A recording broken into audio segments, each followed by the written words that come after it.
We are in the process of the Second American Revolution, which will remain bloodless if the left allows it to be. That was Kevin Roberts, the president of the Heritage Foundation, on Tuesday, saying the quiet part out loud. Wow. Oh my God, he admitted it. Now, Roberts is the head of the ultra-conservative think tank behind Project 2025, the blueprint for the second Donald Trump presidency, which may be coming and may end this country. I'm not kidding. Now, in it, they call for a massive increase in presidential power, as well as the transformation of the federal government. And in this, you read into Project 2025, they have a lot of different plans, including a plan to outlaw porn. I'm not kidding. Now, part of their plan is to replace existing staffers with people that are absolutely loyal to Donald Trump. Okay, just to do a complete and utter government purge of people that they don't think are loyal enough to a Trump presidency or the kinds of policies that they want to push. In fact, Roberts previously said that he sees his organization's role as, quote, institutionalizing Trumpism. Now, if that's not concerning enough, oh, there's plenty more.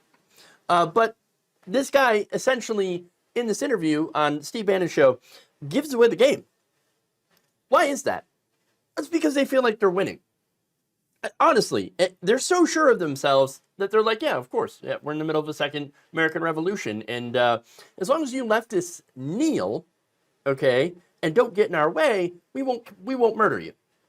That's essentially what he's saying. And of course, why wouldn't they be honest about it at this point? Because they just got the Supreme Court. They know they got the Supreme Court in their pocket, and they got them to say that the president has immunity for any and all, quote unquote, official acts, as well as a pre-immunity when in office. So not only will the president have total immunity for core constitutional powers, and even powers around that, but also, and this is what Project 2025 is aiming to do, is to have unitary executive theory, which basically would allow the executive branch, the president, to take control personally of all these different agencies, the DOJ, the FBI, the FCC, the FTC. Other agencies would be under the president's direct control. He would eliminate their independence completely and, again, put them under the direct control of the office of the president, which, again, would be Donald Trump. And since he is immune from any sort of prosecution while president, what's to prevent him from using those agencies to then go after his political opponents, as he has promised to do on multiple occasions? Day one dictator. No wonder they wanted immunity, the right wing does, because with that amount of power, you could do a lot of crime against the people, against your political opponents, your perceived enemies, the left. Now, if you think that, well, Congress could surely stop this, right? I mean, we still have a separation of powers, right?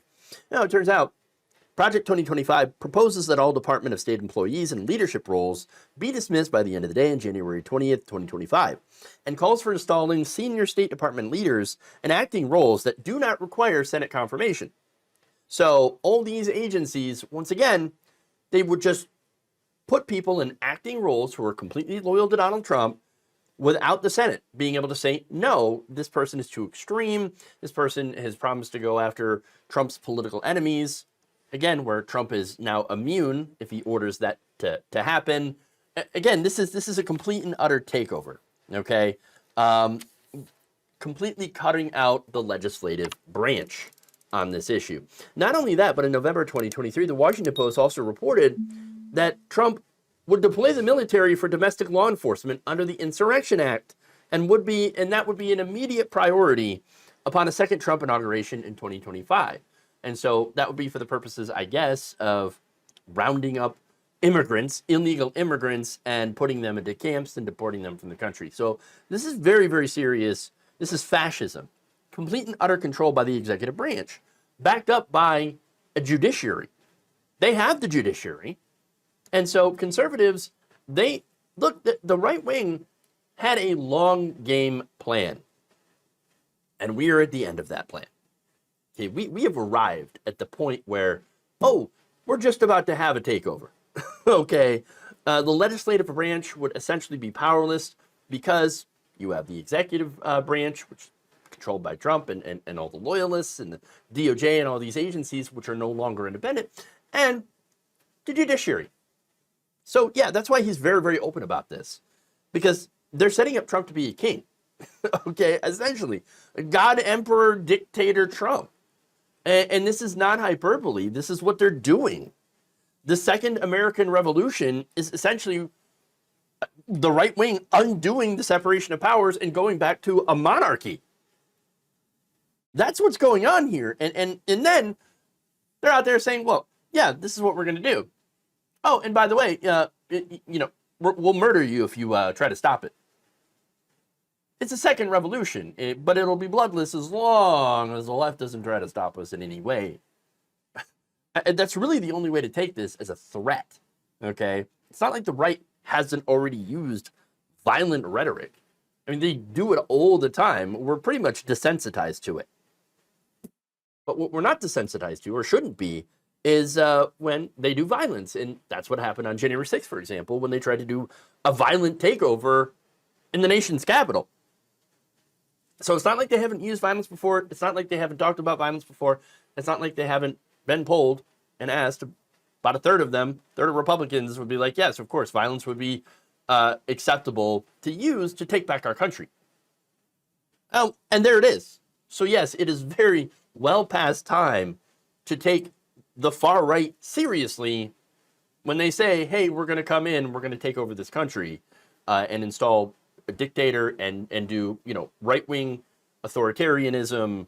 We're going to do Christian nationalism, theocracy, authoritarianism, and there's nothing that you guys on the left can do but just bow down and take it.